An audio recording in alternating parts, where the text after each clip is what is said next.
हमारा अगला प्रश्न है, निम्नलिखित बहुपदों के मध्य पद तोड़कर गुणनखंड कीजिए। दिया हुआ है बहुपद टी वर्ग ऋण 4t ऋण 21। इस बहुपद का मानक बहुपद ए टी का वर्ग धन बी टी धन सी से हम तुलना करेंगे। तो यहाँ पर आप देख पा रहे हैं, यहाँ पर टी वर्ग का गुणांक ए है, यहाँ पर टी वर्ग का गुणांक धन 1 है। तो इसे आप तुलना से लिख सकते हैं ए बराबर 1। आगे बढ़ते हैं, यहाँ पर t का गुणांक धन b है, यहाँ पर t का गुणांक ऋण 4 है। तो इसे आप लिख सकते हैं b बराबर ऋण 4। यहाँ पर अंतिम पद है धन c और यहाँ पर c के स्थान पर है ऋण 21। तो इसे आप लिख सकते हैं c बराबर ऋण 21। अब हम प्रथम और अंतिम पद a और c का गुणनफल यहाँ पर रफ कार्य में ज्ञात करेंगे। तो यहाँ पर a गुणित c बराबर हमें प्राप्त होगा a गुणित ऋण 21 अर्थात ऋण 21।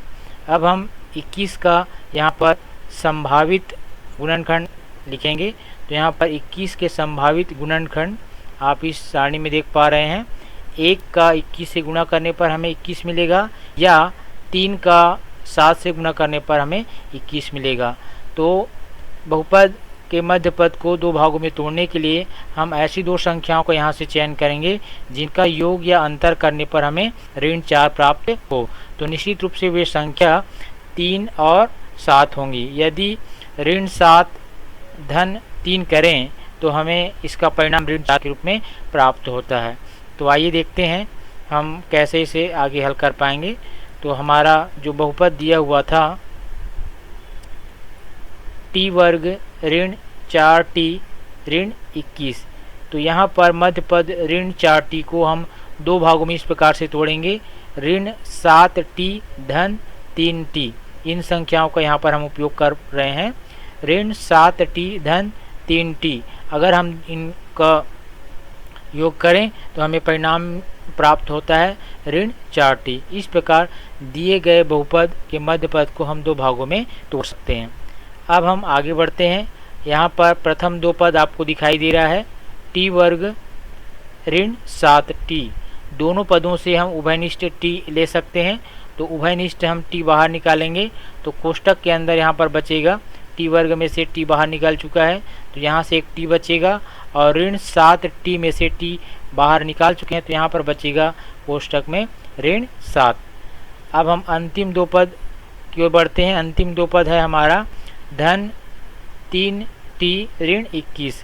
तो यहाँ पर आप ध्यान देंगे 21 जो है ऋणात्मक है, तो वो अलग अलग संख्याओं 3 और 7 के गुणनफल से ये बने होंगे, तो उनमें से एक धनात्मक होगा और एक ऋणात्मक। तो यहाँ पर आप ध्यान देंगे क्योंकि यहाँ पर 3 धनात्मक है तो निश्चित रूप से हम यहाँ पर जो 3 है उसको भी धनात्मक लेंगे, अर्थात धन 3 गुणित ऋण 7, धन 3 गुणित ऋण 7 से मिलकर के ये ऋण 21 बना है। तो दोनों पदों से यदि हम धन 3 उभयनिष्ठ लें तो यहाँ पर t बचेगा और यहाँ पर ऋण 7, अर्थात इसे आप लिख सकते हैं अगले पद में। दोनों स्थानों से हमने धन t उभयनिष्ठ निकाला तो यहाँ पर बचेगा t, और चूंकि ये ऋण 21 मिलकर बना था धन 3 गुणित ऋण 7 से, तो वहाँ से हमने धन 3 उभयनिष्ठ ले लिया तो यहाँ पर बचेगा ऋण 7। तो इस प्रकार हमें परिणाम प्राप्त होता है t कोष्टक में t ऋण 7 धन t कोष्टक में t ऋण 7। हमें पुनः दो पद प्राप्त हो गए हैं, ये हमारा प्रथम पद है और ये हमारा द्वितीय पद है। दोनों पदों में आप देख पा रहे हैं t ऋण 7 दिखाई दे रहा है, तो हम पुनः दोनों पदों से t ऋण 7 उभयनिष्ठ लेंगे। t ऋण 7 उभयनिष्ठ लेने पर यहाँ पर आप देख पा रहे हैं यहाँ पर t बचेगा और यहाँ पर धन 3, तो इसे हम कोष्टक में लिख लेंगे यहाँ पर t धन 3। तो इस प्रकार हमें t वर्ग ऋण 4t ऋण 21 का अभीष्ट गुणनखंड प्राप्त हो गया। तो आप इस सवाल को इस प्रकार से हल कर सकते हैं।